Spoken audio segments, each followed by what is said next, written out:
Salut les gars, comment vous allez? Est-ce que vous allez bien, meilleur de vous-même encore dans la chaîne, dans les bacs?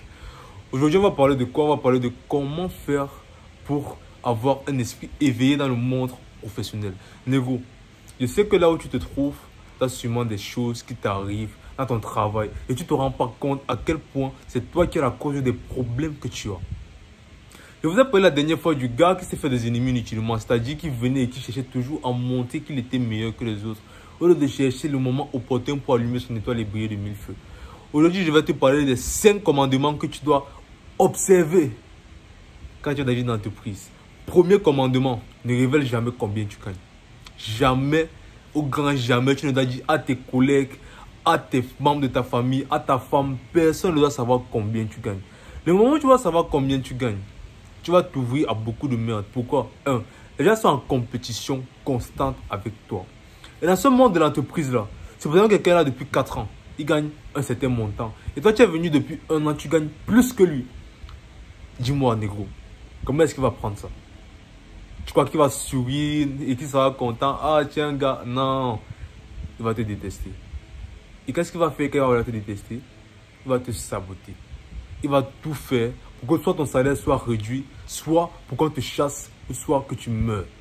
Parce que l'être humain est comme ça.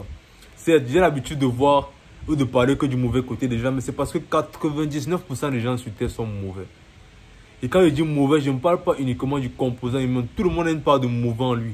Maintenant, certaines personnes décident de prendre cette part de mauvais là et de faire leur part principale. Mais ce n'est pas sur ça qu'on va parler. Je vais vous parler du fait que tu ne dois jamais révéler combien tu gagnes aux gens. Et surtout, tu ne dois pas parler de tes objectifs aux gens. Parce que le moment où tu vas leur parler de tes objectifs, tu vas les faire se sentir inférieurs à toi. Et ils vont te faire payer pour ce complexe d'infériorité que tu les fais ressentir. Tu ne dois ni parler de tes objectifs, ni parler du montant que tu as. En gros, tu ne dois jamais savoir le niveau ou le statut social que tu as. Tu ne dois jamais révéler le statut social que tu as aux gens. Comme on dit, vie cachée, vie heureuse. Comme on dit encore, c'est seulement quand le bandit connaît ta maison qu'il peut venir te vouer. Deuxième commandement, tu dois toujours chercher à garder tes mains propres. Ça veut dire quoi? Ça veut dire que quand tu es dans une entreprise, que tu fasses un coup bas à quelqu'un ou que tu sois complice d'une mauvaise chose, tu dois toujours chercher à être clean. On ne doit jamais être en capacité de te suspecter de moindre faux pas. C'est-à-dire quoi? Je vais te prendre une analogie. Supposons que de l'argent se perd dans une salle. Tu dois être la personne dont on pourrait mettre la main à couper que l'argent ne peut pas être pris par toi. Tu dois être tellement sain, avoir une impression ou donner une image tellement grande de sainteté qu'on ne puisse jamais penser que tu sois capable de faire quelque chose de mauvais.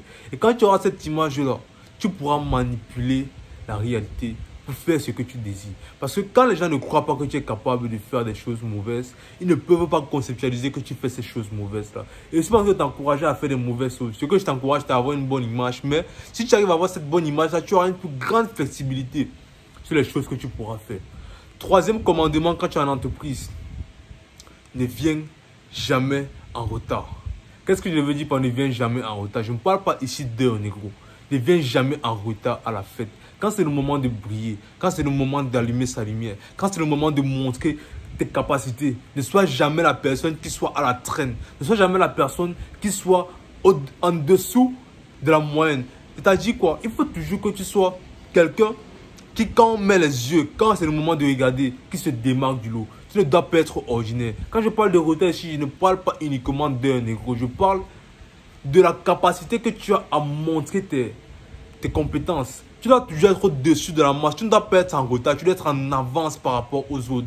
Tu dois être en avance par rapport au niveau que les gens ont. Tu dois être tellement bon. Et en plus d'être bon, je reviens encore sur le premier point, tu dois être bon et le cacher pour le montrer et le révéler au monde au bon moment. Parce que si je te révèle au mauvais moment, qu'est-ce qu'on va faire? On va t'éteindre. Et qu'est-ce qu'on fait ici? On comprend la réalité pour qu'on ne se laisse pas plintiner, pour qu'on puisse résister aux attaques et pour qu'on puisse survivre dans ce monde hostile qu'est le monde professionnel. Quatrième commandement, tais-toi. Ne parle pas beaucoup. Ne parle pas beaucoup. Tout à l'heure, j'ai parlé du montant que tu dois révéler. Cette fois-ci, là, je parle de ta vie personnelle. Ne dis jamais aux gens les faiblesses que tu as. Ne révèle pas tes faiblesses aux gens. Et surtout, sois une personne qui soit lente à parler, mais qui a une très grande capacité à écouter. Les gens veulent te voir comme une sorte de roc. Tu dois être mystérieux. Tu dois être quelqu'un qu'on n'arrive pas à cerner. Tu dois être quelqu'un que chaque fois qu'il est là, on se demande toujours qu'est-ce que cette personne pense, comment est-ce que cette personne agit.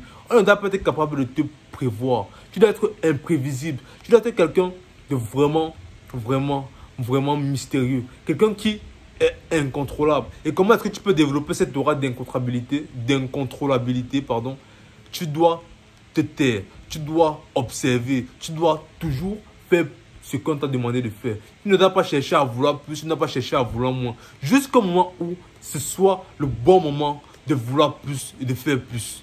Tu dois rester en stand-by et attendre que l'opportunité vienne.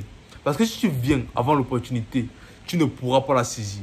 Et en gros, ce que je veux te dire par là, c'est de te taire et de maîtriser l'art du timing. Le timing est très important. Et ça, c'est le 5e point. Maîtrise l'art du timing. Ton timing est important.